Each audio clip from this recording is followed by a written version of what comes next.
Joe, I saw you mentioned in the Northside People Western edition a couple of weeks ago talking about the redevelopment of Dalymount Park, and the article said that you are a member of Bowes. Could you tell me what is the latest news with the redevelopment of the stadium? Yeah, it's this is a long-term saga. It's going back a number of years, for about the last 8 years, when Dublin City Council purchased Dalymount Park. I remember it had gone into receivership. There had been a deal done with Cllr, but that had fallen through when he had his company had collapsed, which was a construction company.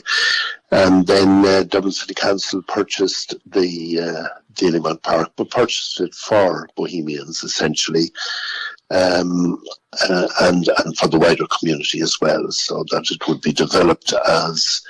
Initially, it was considered that it would be a 8,000 to 10,000 stadium. It has now been reduced to 6,000, and that it would include a redirection of the park, redevelopment of all of the stands, and that it would also have the local library would be relocated to it, and there would be community centres, there would be all-weather pitches, schoolboys and girls, football, all of that would be part and parcel of it, so that it would be both professional senior football, premier football club park, and as well as being a community asset. And then that Shelburne were to come in on the action as well to vacate their park down, their Talca Park, and to share Dalymount Park, a refurbished Dalymount Park.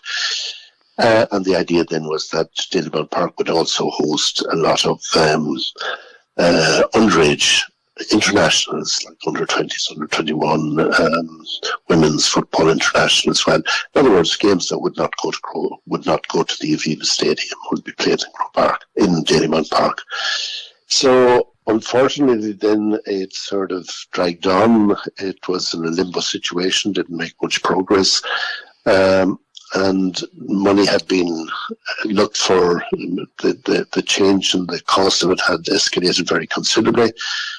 And eventually it came to last year where money had been provided for its design and development, and that was delivered in the 2019 budget, close to $980,000 or thereabouts, close to $1 million. That only came through 2 weeks ago. So now it means that Dublin City Council, which has established a special unit to deal with Dalymount Park, the development of Dalymount Park in the cultural, recreation and economic section of Dublin City Council, they can go ahead now to make the final plans to finish the design and to go to tender for it. So that's good news. That's the first progressive development that has taken place in the last number of years. And we would be very hopeful that that will now be expedited as quickly as possible. That's great. And all of those great facilities you mentioned a couple of minutes ago, are they all still part of the plan, are they?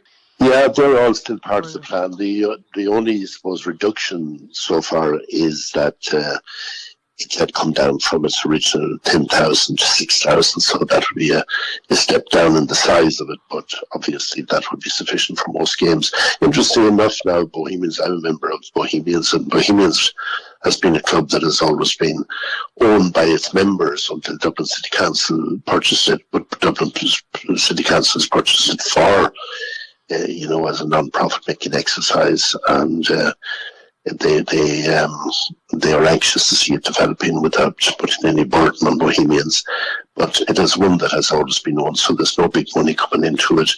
And from that point of view, it has developed itself very much as a community facility itself. And that's the direction that everybody wants to see it going.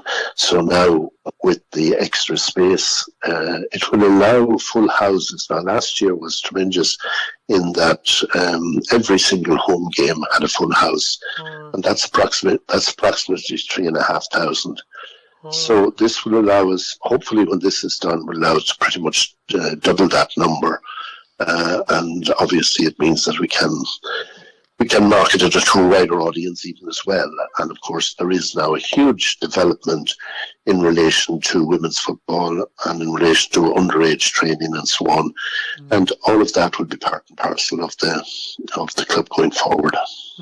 Have you personally put a lot of work into the plan for the redevelopment of the stadium, Joe? Well, I was very much involved at the very beginning in the original purchase by Dublin City Council and bringing the FAI and the receivership company together in Dublin City Council and Bohemians and Shelburne at that early stage, and seeing that the local authority acquired it. In fact, that's my view for most League of Ireland clubs. I don't like to see the way that Dundalk has gone to an American owner, or that likewise Cork City has gone to a British owner. These are all millionaires who have come in, and of course they're bankrolling the clubs.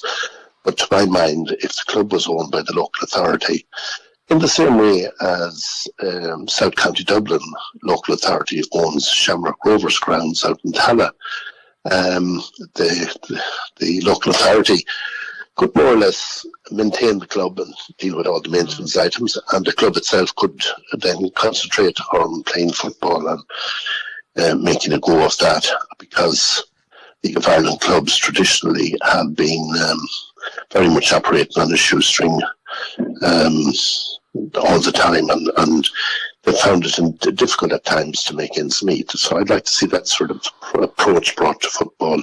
So I would have been very much involved in that. And secondly, at the moment, very much involved in the subcommittee that's in place to look at grounds and to access further grounds for the club.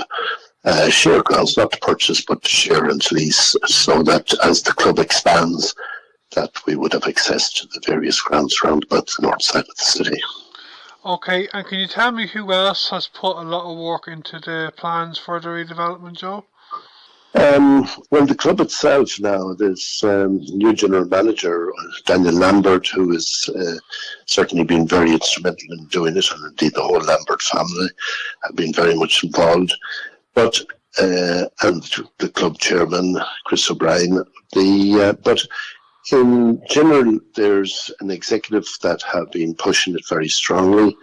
As I said, the membership who meet at the AGM every year, there's about 1,000 members at the present time. They've been instrumental in the progress that has taken place. And of course, there's a huge volunteer corps who help out with ticketing and marketing and with all of the paraphernalia that goes along in running a club. So this is certainly no one individual's operation. This is a major operation. And Bohemians really are very much a community organisation in their own right that operates with a shoestring of full-time people, but with a large number of volunteers. Okay. Is there any news, Joe, with the redevelopment of Phibsboro Shopping Centre? I understand that this was supposed to be kind of linked, I think, with Dalymount Park. Yeah, that's one of the other disappointments in the area, that it was indeed, and it would have been ideal if the two had gone hand in hand, because they're bordering on each other. Shopping centre backs onto the park. And the planning permission was granted 2 years ago for the shopping centre to proceed to a refurbishment, regeneration. Unfortunately, there has been no progress made in that area. There's difficulties have been experienced, obstacles have been experienced to that, and I don't want to go into all of those now. But at the moment, it's in a limbo situation, and we don't know what's going to happen there. But it means certainly that at the moment, Dalymount Park and Bohemians are pressing ahead with their own stadium on its own at this point in time. Okay, is the plan for the redevelopment of the shopping centre, do you think, maybe going to be abandoned? Well, I hope not. Phibsboro needs redevelopment of that shopping centre. It's very down at heel at the present time. It certainly needs a major facelift, and I think there has to be a redevelopment in due course.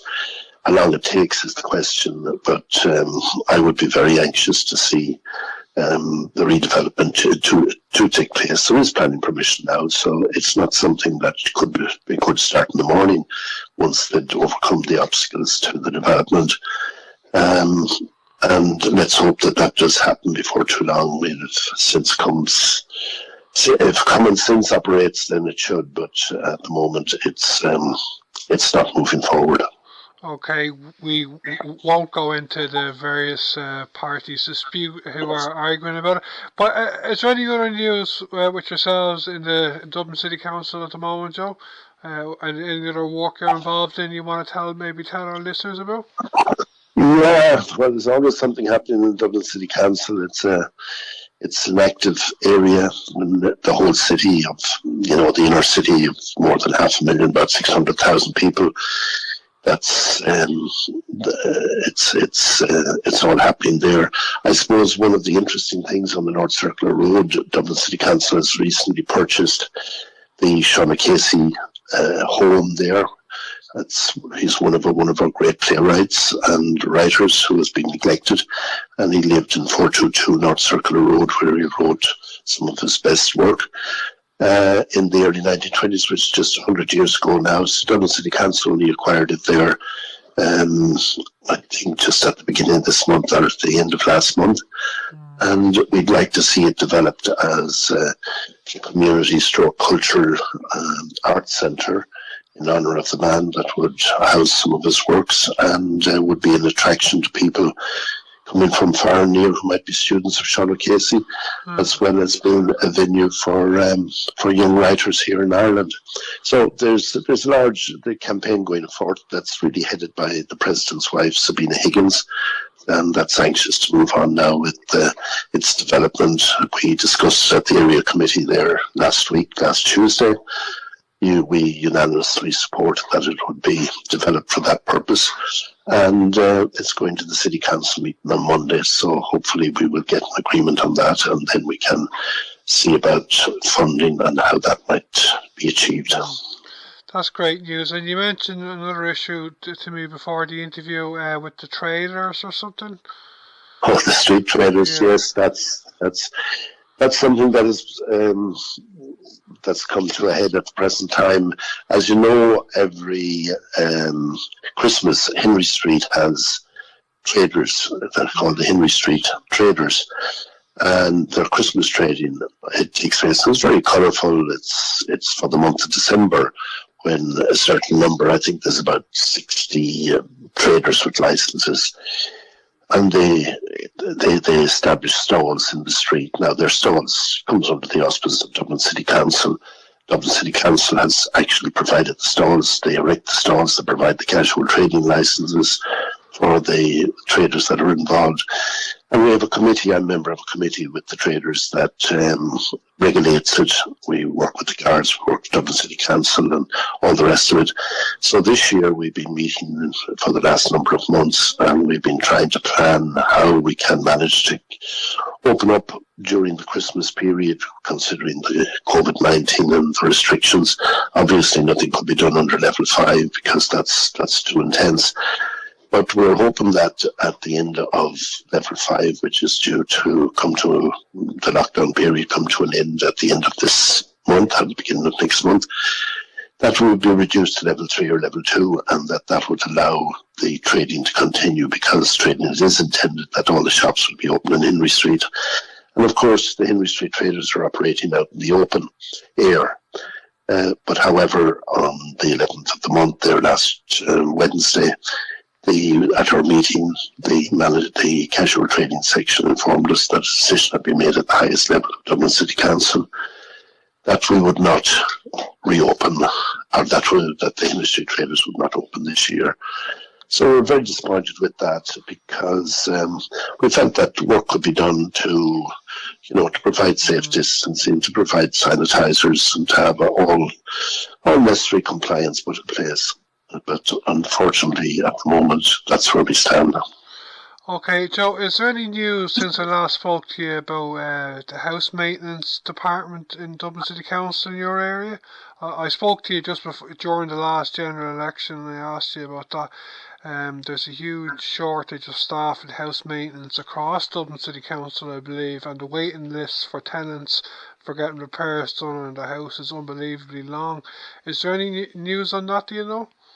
There isn't any news on that. You know, that remains an issue, the whole question of voids. On the one hand, the question of maintenance of houses that need to be refurbished, and the whole area of services is an area that certainly needs an overhaul at the present time in terms both of recruitment of new members in the area and the provision of the services themselves. And it's something that we're very much anxious to, and, you know, put down motions on that all the time to get improvements in it. But it remains a problem across the whole city centre, and not just city centre, but across the whole city. As I said, we spoke about it a few months ago. I find it remarkable that I never hear it really in the national or local media about the lack of house maintenance services, because I believe there are thousands of tenants across Dublin City Council, maybe the other councils in Dublin, and if they have a broken window or something's wrong with their house, it's taken them usually a couple of years, I think, to get them repaired. Like, I find it remarkable that I never hear it covered. You know, go ahead, yeah. Yeah, you're right, Darren. It's the bane of my life, and it's the bane, I think, of most councillors' life. The number of complaints that come in from different tenants of Dublin City Council about dampness, about leaks in the roof, about windows needing to be repaired or to be replaced, and doors. And really, to get anything effective done is really very, very difficult indeed. It's a constant battle to get it done. There is a shortage of staff working in the area, and as well as the system doesn't seem to be operating to a maximum either. So it's a constant problem. It's not new. It's been always with us, but unfortunately, it shouldn't necessarily be with us all the time. I mean, Dublin City Council tenants deserve to have repairs done appropriately and speedily, but that is not happening.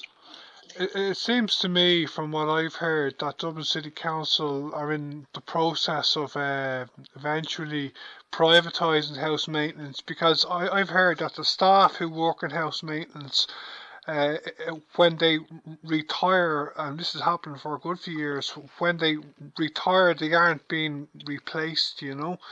So do you think that's in the pipeline as well? It'll be tried to be formally privatised house maintenance?